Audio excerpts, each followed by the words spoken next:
Hi everyone, welcome to the show. This is the final Bosman. Look at this studio we're in today. This is actually just a conference room, but it has a window, so at least there's that. This is actually going to be a mini Bosman today because the big reveal of the Xbox One just happened, and so we kind of don't have a lot of time to edit or write an episode. So what I have today are my 3 big takeaways from the Xbox reveal, so let's get started. Takeaway number 1, there was no gameplay. So Microsoft had 1 hour to show off their next generation Xbox, which I presumed would be a video game console, and I think what we saw today was mostly an entertainment console. They did not show any games until 37 minutes into the presentation. Any games that were shown was mostly probably in engine. I won't say they weren't in engine, but they weren't somebody playing a game. It wasn't a demonstration of what the game will be like. If you watch a montage of EA Sports people running around, that's not the perspective we're gonna be playing those games in. I don't care what RG3's eyelids look like. Eric Hirschberg came out to give us the gameplay premiere of Call of Duty Ghost, and it included no gameplay. Here is the entirety of what appears to be from the first-person perspective from that gameplay reveal. Oh, there it was. That was it. That was the gameplay from the gameplay trailer. Here's my definition of what gameplay is. It's gameplay. It's playing a game, and none of that existed once in that entire 1 hour presentation, which is alarming. And I don't think that's an oversight.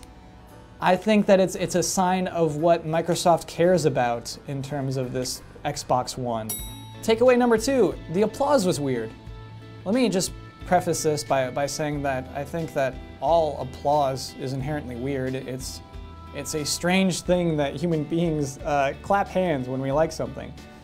But you know, sometimes a video game announcement will make us so excited that we do clap our hands or shout or yell or cry if it's a Zelda game. But today, there was some applause that felt manufactured. It felt unearned. For example, let's just look at the kind of reaction it got when Microsoft was showing off how fast programs could switch in between each other. Yes, that fast. Did you see how instant that was? Come on, it was so good. Let's see it again. Now, I think this feature is cool and it was impressive, but I can't understand any human being who watches that happen and says, whoa, whoa, whoa, whoa, whoa, whoa, whoa. And here's the reaction that the audience had when Microsoft was simply showing off some controllers. Lag-free, instant, and complete experience. It seems like someone needed to start this. Someone heard the silence and assumed that maybe we should start shouting now. And now look at the reaction that EA Sports got when they were showing off the first games ever shown for the Xbox One. EA Sports, it's in the game.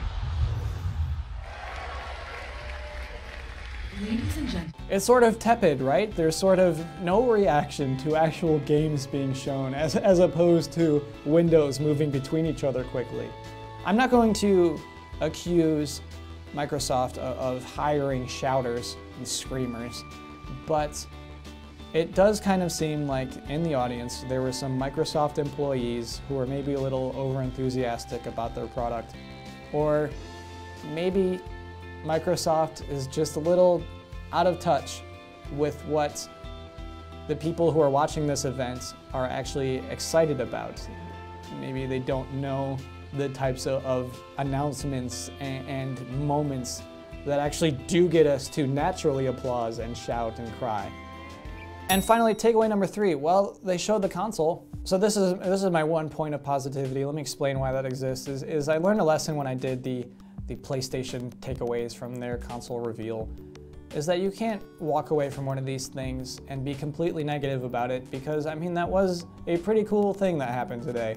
Here's the thing, have you ever seen a movie with a group of friends and you're walking out of the theater on a kind of a high because you really liked it, but then all of your friends are kind of dragging you down because they can't stop talking about the stupid things that they hated about it. That's sort of who I was about the PlayStation takeaways, because I was disappointed, but I don't want to ruin anyone's excitement about it. These are exciting things. If you liked that Xbox event, you're not stupid. There was some cool stuff happening there. And they spent 2 minutes in the opening of the show, just sexy shots of that big, huge, chunky black box that the Xbox One turned out to be. I like the name Xbox One. I think it's sort of an exciting thing, and I like the idea of just a huge video game console sitting there. Human brains are dumb. We like the idea of a big thing being more powerful. If the Xbox One were this big, we'd be like, is it really as powerful as it can be? But if it's as huge as our TV stands are, we're gonna be like, yes, there's nothing better than this. There's nothing, this got most gigabytes of RAM ever. Anyway, I really liked that, and it sort of leads into what I wanted to do at the end of the show, is kind of a report on how Microsoft did with my list of do's and don'ts. My first one was do show the console. That's a check. You certainly did check that one off, Microsoft. Great job. Thank you for doing that, for me at least. My next don't was don't bring the kids out. Also, yeah, that's a check. A good job not showing kids on stage. Kind of a creepy bad child actor in Quantum Break cutscenes. Do you think those are the cutscenes for the whole game? Like you beat a level and then suddenly you're back in this weird TV world? Because if so, that's gonna be a little rough. I also suggested do be very clear about online requirements. Big no. Microsoft, why did you not do that? Since the event ended, there's just been bad news upon bad news piling up. I'm not going to address most of it because a lot of it is unconfirmed stuff and scary stuff. I just want to talk about this event, but this was clearly a big misstep because there's just bad news spreading like wildfire now, and it's kind of diminishing any momentum you may have had ending that event and choosing not to acknowledge any of it. I said, don't be afraid to use nostalgia. Apparently you were afraid to use nostalgia. Very little fun, hey, do you remember this from the Xbox? Do you remember this from the Xbox 360? Lots of just, here's what's new. Here's your new experiences. Here's your new this, new that. There's a big no there. I said, do use the thesaurus. Specifically, please stop saying the words experience and content. Let's see how they did with that. I can still browse the great content I've come to love on Xbox. All downloadable content. New content. Enjoying different types of content. Exclusive content. New interactive content. New content. Original content. Exclusive content. Your content is available and it's stored in the cloud. Dominate human experience. It's an amazing experience. And a better experience. Web-powered applications and experiences. To control your entire TV experience. Companion experience. Enhance the experience. And apply it to your entire TV experience. Experience football in a way they've never experienced it before. To create experiences in a real-time fantasy experience. First ever game experience. Harmonizing your experiences. And complete experience. Let's talk about the experiences enabled with all that power. All new experiences. To make the experience better for our fans. New first ever experience. A new next generation Call of Duty experience. Shape your experience. Best shared communication experience in the living room. Get Skype experiences in widescreen HD. Connected experiences. You're going to experience a new generation of gaming. Improve the experience for our fans. It enables the new experiences that you just saw. It's a new dynamic experience for the player. Well, your experience. Viewing experience. To reinvent the experience that we deliver. Entertainment experience. The new experiences. How will this experience be better? The stadium experience to make the in-home experience great. That experience. The television viewing experience. Xbox Live experience. TV experiences. Work together to create all new experiences. To show some of the new experiences you'll find only on Xbox One. This partnership will redefine NFL experiences for the fan through exclusive and interactive content. Why? Why do you insist on using the word experience so much? There are so many other words and so much more specific words. And I'm so nervous about whatever that generic content was for the #1 mode of the #1 game in the world. What is it? What is that exclusive content? Do you know? This is what's important to me. Do you know what that content is right now? And finally, I suggested don't blow it all at once. And Microsoft, you certainly did not blow it all at once. That's a check. Hopefully, Microsoft, there is a lot that you were planning to show at E3.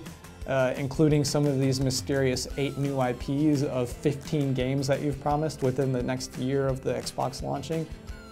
Just to anyone who I think has followed video games for a long time, it is extremely unlikely that all 15 of those games will come out in 1 year. It's a very nice promise, and I appreciate that they're dedicating themselves to new IP, but don't count on all of those in 1 year. That's a little absurd almost. Anyway, that is the show. Thank you for watching. I will be here next Wednesday with a whole new episode. You can follow me at Kyle Bosman if you like Twitter.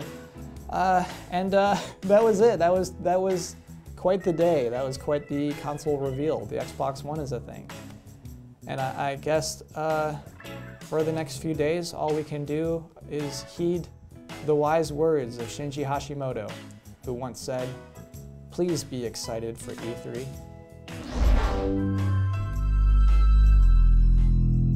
We did not see 2 seconds of gameplay in this entire 1-hour presentation. But you know what we did see? We saw this scenario where you are watching Star Trek and you're thinking, oh, you know what I should do? I should get movie tickets for the second movie. Hey, Xbox, show me some movie times for the sequel to this movie I'm watching right now. And then it shrinks the movie you're watching right now and opens up another little bubble. Hey, if you think that's appealing, you should not be catered to because you're a big dummy. Use your phone or your laptop, or pause the movie you're watching, or wait at least until the scene is over because that is one of the best parts of that movie. You should not be catered to. What are you doing? Who are you? Who wants this?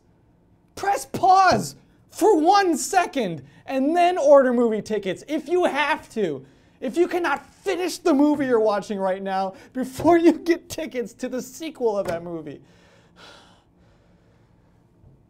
I'm getting really worked up about this. We have to move on. Ugh.